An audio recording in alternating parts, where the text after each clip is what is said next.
historic city of Mosul, still in ruins, 4 years after the defeat of ISIS. That victory overshadowed by the slow pace of reconstruction and hundreds of thousands still without homes, I'm afraid. But on Sunday, a symbol of hope and healing on its way. Pope Francis is set to visit Mosul, where he is expected to pray for the thousands who lost their lives during the Islamic State's brutal rampage. Well, Mosul is one of the oldest cities in the world, and like the rest of Iraq, it's an ancient land, rich in culture, tradition and priceless archaeological treasures. During ISIS's reign of terror, heritage sites were reduced to rubble, churches and mosques destroyed.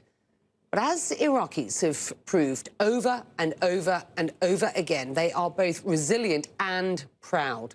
The determination to rebuild, signifying more than just a fighting spirit, but the preservation of identity. This is so important, and the United Nations is helping with that effort. Joining me now to talk more about rebuilding and reconstruction is the UNESCO representative to Iraq, Paolo Fontani. It's great to have you, sir. I trust you and yours are safe and well during this COVID period. Let's just start with the Pope's visit to Iraq and your sense of the enormity of this occasion, if you will. Well, I think it is really important for the Iraqi people this visit happens, and you know, the will of a pope to do it despite many difficulties. I think it's very important. He's here. I think everybody is here. I mean, being around, talking to both government people and people in the streets, there's a lot of eagerness and to receive the Pope. And it's important for Iraq to be seen under different lights, and this is a good opportunity for them. So yes, I think it's really exciting for the people here. Well, you have you have a history-filled file in Iraq. UNESCO has made it a mission to rebuild the country's landmarks as well as religious sites, both Christian and Muslim, specifically in Mosul. Let's talk about Mosul. Why?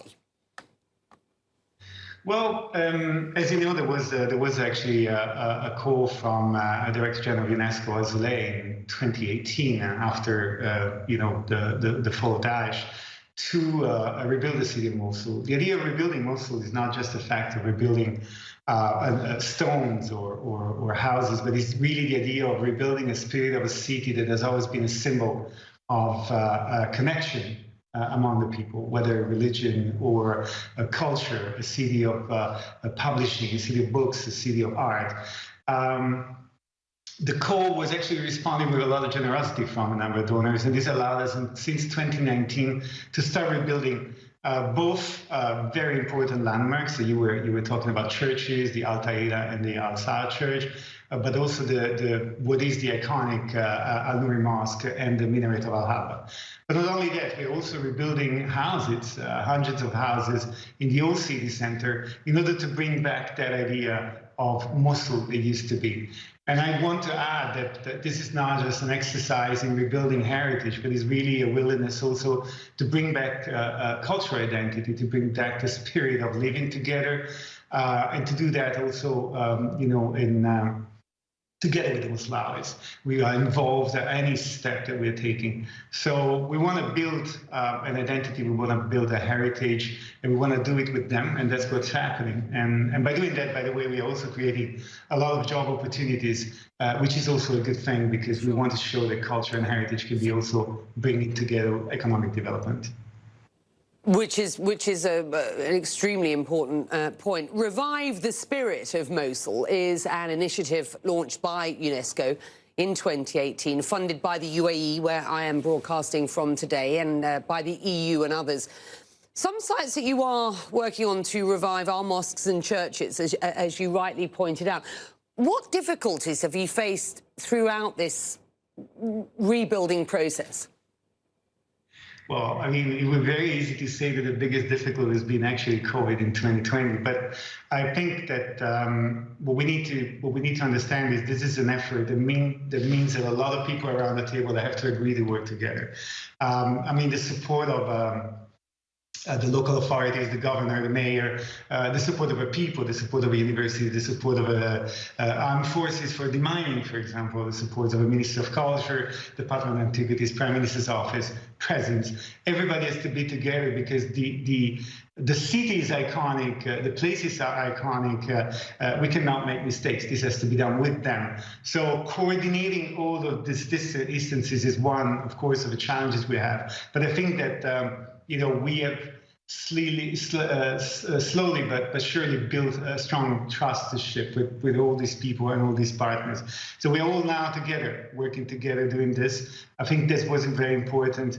COVID last year brought some troubles because we had to delay a number of actions because of lockdown, like everybody else in the world had to suffer through that. Now we're trying to go back again in full speed. And for us, the visit of a Pope is, of course, an element of enthusiasm and willingness to work even faster and better.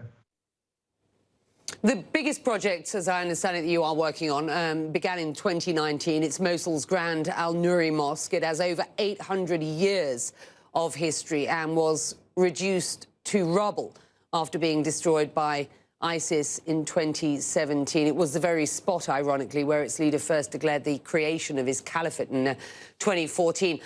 What stage of reconstruction are you currently at there? Well, for the mosque, we are, as you point out, both the mosque and the minaret are really from 1184, 80 something. So we're talking about something that is actually the same time as Notre Dame of Paris, and is an iconic building. The mosque, at the moment, we have launched in November an architecture competition open to everybody around the world, and including Iraqis, of course, in order to rebuild the prayer hall and the outbuildings. We have an international jury. We're working with the International Union of Architects, and the jury will meet to deliberate the winner at the beginning of April. And by mid-April, we should have chosen the project that will be realized in the coming months. For the minaret, we're finishing the consolidation part, and we will start soon the bid for the rebuilding of a minaret, which will rebuild exactly the way it was before destruction. We have consulted with people. Recently, we did a survey with the University of Mosul, and there's a strong willingness on the part of the people. We're talking about percentages of about 80 or 90%. People want to see both the minaret and the mosque the way they were just before destruction in 2017. There's a strong willingness to see the skyline of Mosul going back to what it was in front of their eyes, what they saw. The scars of the US invasion nearly 20 years ago in 2003, still evident, of course, in the Iraqi psyche. And then on top of that, of course, the layer that was ISIS's oppressive rule and the war that followed.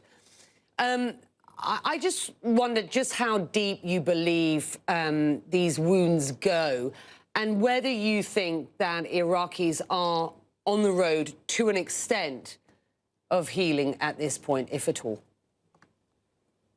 Look, I've been in this country for a couple of years now, almost, so it's not a long time. I'm not a long-time expert of Iraq, but I can tell you that talking to the people here, I think the country is going to go and is going to, recuperate the splendor they had in the past. There's a strong capacity, there's a strong willingness here to do things. The period of wars behind is a difficult one, but everybody contributes its little part. For what concerns us at UNESCO, of course, we're contributing, particularly with culture and education, because these are the parts that we think can help by rebuilding identity, but also using education as a means to make people learning to get together, understanding how important that is. But I have to say that, coming to a country with just 6,000 years of history is also humbling in terms of you have to recognize that, they've been going maybe through difficult times, but I guess this is a place that can always find a new birth. And that's what I believe. Paolo, it's a pleasure catching up with you. Thank you. Very much. Paolo Fontani on an historic day in Iraq, the day that the Pope Francis, touched down in Baghdad.